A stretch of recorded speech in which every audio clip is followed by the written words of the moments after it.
For a long time, Sheila had believed that patience was merely another form of weakness. She had learned, through years of survival and reinvention, that waiting rarely brought justice, and forgiveness was nothing more than a luxury afforded to those who had never been truly betrayed. Now, as the bond between Deacon and Taylor grew increasingly visible, no longer disguised as polite concern or coincidental encounters, Sheila felt the familiar heat of vengeance coil inside her once more. This was not a sudden emotion, but a slow-burning certainty, one that sharpened with every glance exchanged between them, every rumor that reached her ears. To Sheila, Taylor was not simply a rival for Deacon's affection. She represented everything that had always been denied to her: legitimacy, respect, and the illusion of moral superiority. The fact that Taylor could stand so openly in the light, while Sheila was forever cast as the shadow, made the injustice unbearable. Revenge was no longer a question of if but when. Yet even as Sheila nurtured her anger, the world around her shifted in a way she could never have predicted. The return of Luna Nozawa to Los Angeles arrived like an earthquake. Violent not in noise but in consequence. Luna had been presumed dead, her life cut short by a tragic accident that many had mourned and then buried in memory. Her sudden reappearance shattered that certainty, forcing everyone who had accepted her death to confront the unsettling realization that the truth had been far more complex. Luna was not a ghost returned from the grave by coincidence. She was a survivor, someone who had chosen disappearance as a weapon, not an escape. Her presence alone destabilized the fragile balance of power that had existed among the families tied to Forrester creations. But it was her revelations that truly ignited fear. Luna made it clear that her supposed death had been carefully orchestrated. A calculated move within a much larger plan aimed at an enemy who remained hidden but dangerously influential. This enemy was not a stranger to her pain.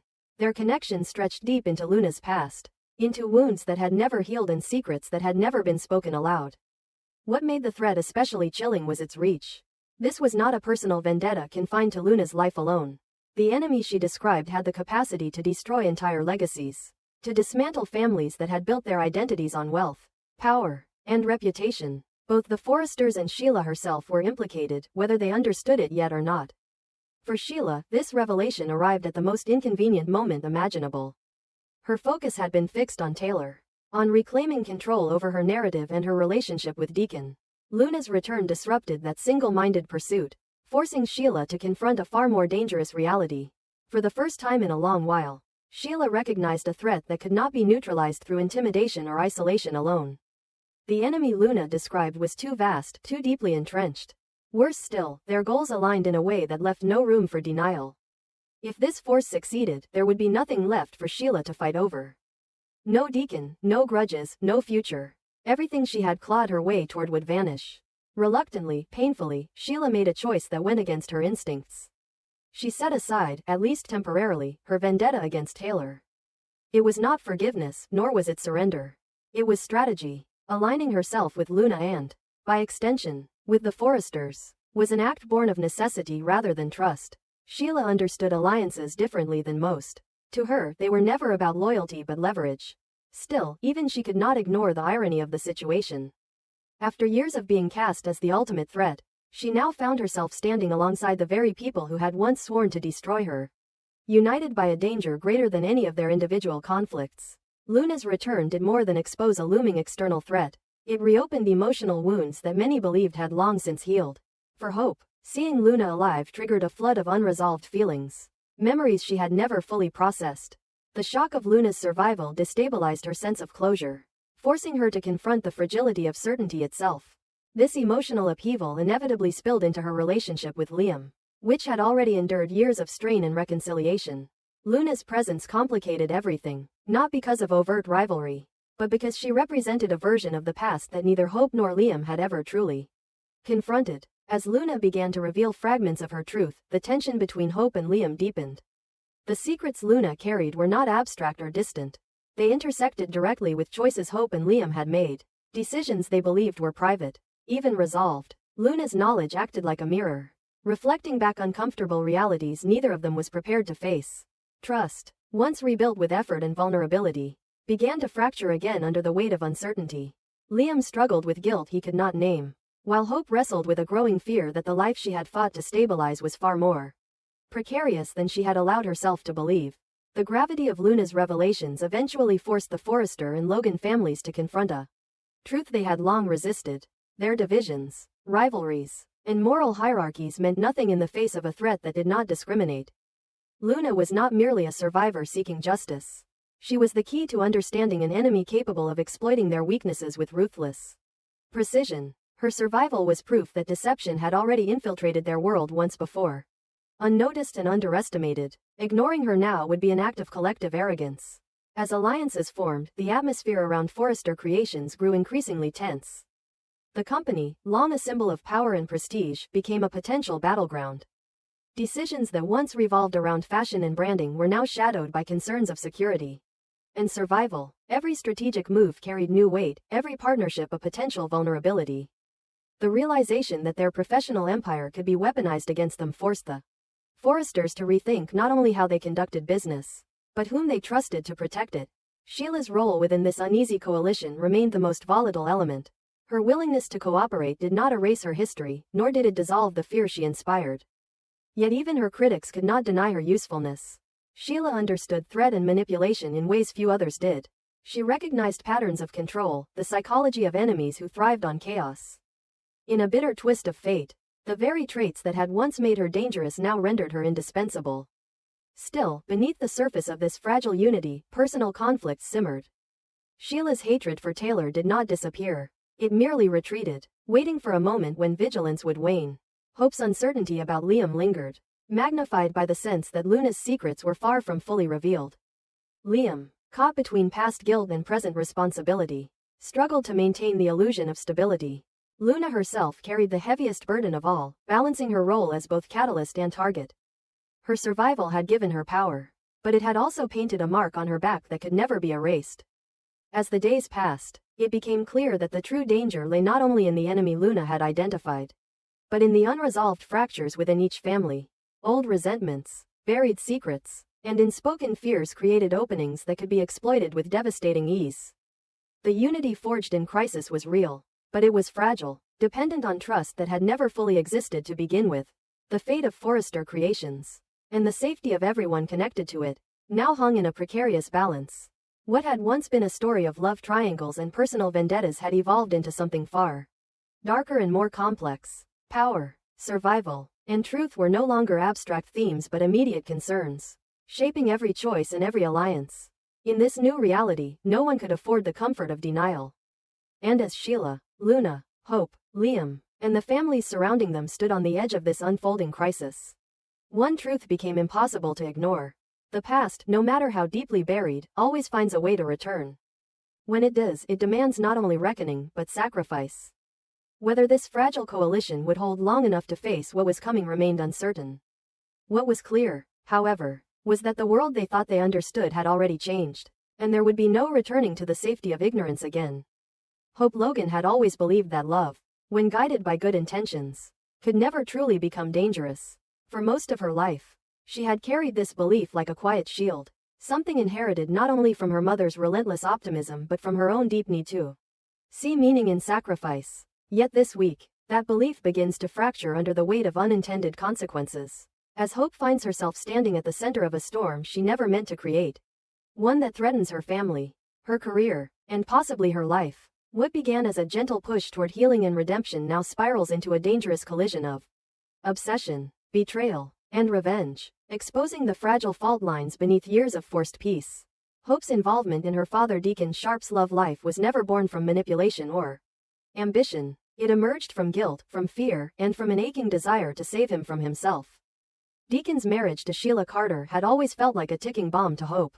An arrangement sustained by denial rather than trust. Sheila was not merely a difficult presence in Deacon's life. She was a shadow that stretched into every corner of Hope's world, reminding her that the man she loved most had bound himself to someone capable of unimaginable cruelty. When Hope encouraged Deacon to reconsider his marriage and look instead toward Taylor Hayes, she believed she was choosing the lesser of two evils. Or perhaps no evil at all. Taylor represented safety, reason, and emotional repair. In Hope's mind, aligning Deacon with Taylor was not betrayal, it was rescue. What Hope failed to recognize was that by intervening, she was not removing danger. She was relocating it. Sheila Carter does not release what she claims as hers. Love, for Sheila, is not shared or earned. It is possessed, defended, and enforced. The suggestion that Deacon might leave her, particularly at the urging of his own children, is not merely humiliating, it is an existential threat. For Sheila, abandonment equals erasure, and erasure is something she has spent a lifetime learning to prevent at any cost. Hope's well-intentioned encouragement becomes, in Sheila's eyes, an act of war. As this tension simmers, Steffy Forrester finds herself pulled into the conflict from another angle, one equally fraught and deeply personal. Steffy has spent nearly a year maintaining an uneasy ceasefire with Hope. A fragile truce built not on forgiveness but exhaustion. Their history is too heavy to forget, their rivalry too deeply etched into the foundation of Forrester Creations and their intertwined families. For months, Steffy has chosen restraint, convincing herself that peace, even a hollow one, is preferable to chaos. But Hope's interference with Taylor's life shatters that illusion. To Steffy, this is not simply about romance or poor judgment.